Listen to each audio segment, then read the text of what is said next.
Hello friends, I hope you're all doing well.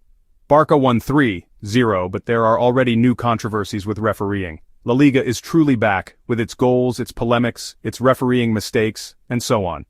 We'll talk about all of that today. Get comfortable, because the second half was really boring.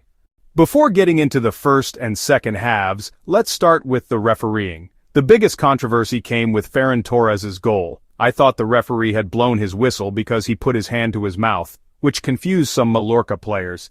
But he didn't whistle, he just raised his hand and some Mallorca players stopped playing. Not all of them though, because if you rewatch the action, the defenders did step up to try to stop Ferran Torres. For me, both Mallorca players and the referee are at fault. You should never stop unless you actually hear the whistle. From the TV it may have looked like a whistle, but that's no excuse to stop playing when your opponent is attacking. If this happened against Barça, I would blame the referee but also Barca's players. They must keep playing, otherwise it's a lack of professionalism. Only the referee decides when to stop, not the players. They stopped, and they paid the price. It ended in a goal. Then came the first red card for Mallorca. To me, it was harsh. The player already had a yellow, yes, and he fouled from behind, but was it really worth a second yellow? Very severe. As for Muriki's red card though, no doubt about it. The referee didn't even need VR to confirm it. What also bothered me was Raphinha's challenge. He slipped. He didn't mean harm, but his gesture was poorly controlled. For me, that's a red card every time. Barça got away with it, and I don't like Barça being involved in refereeing controversies. They don't need that to win. As a result, the second half was soporific. Everyone slowed down, but remember, it's August. Teams are still coming out of preseason, physically not yet at their best. I wasn't expecting a spectacular Barça. Even with the 3-0 scoreline, there were too many sloppy plays, missed passes, poor first touches.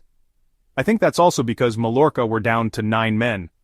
If it had been 10 versus 11, Barça would have pushed harder to finish the game. At 9, there was no real danger left. Even Lamine Yamal slowed down in the second half, falling into the same ease as the rest of the team, but in the first half he was impressive. Speed, explosiveness, dribbling, he constantly beat his defender. This season he shoots much more, already finishing with 1 goal and 1 assist. He could have scored even more. As long as he doesn't overdo it at the expense of the team, it's very positive. Joan Garcia was solid too. He didn't have much to do, but he was reliable on aerial balls and long passes. He even took a hard hit from Muriqi, leaving a bump on his face, but still managed a clean sheet. That will give him confidence and also help the team. So, despite the refereeing controversies, it's still a 3-0 away win. The next match will also be away, against Levante, so focus is needed.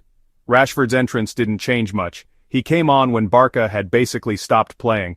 He was altruistic, trying to make his teammates play. But sometimes I'd like him to be more selfish and take shots himself, because he has the quality. So tell me what you thought in the comments, my friends. See you very soon for another video.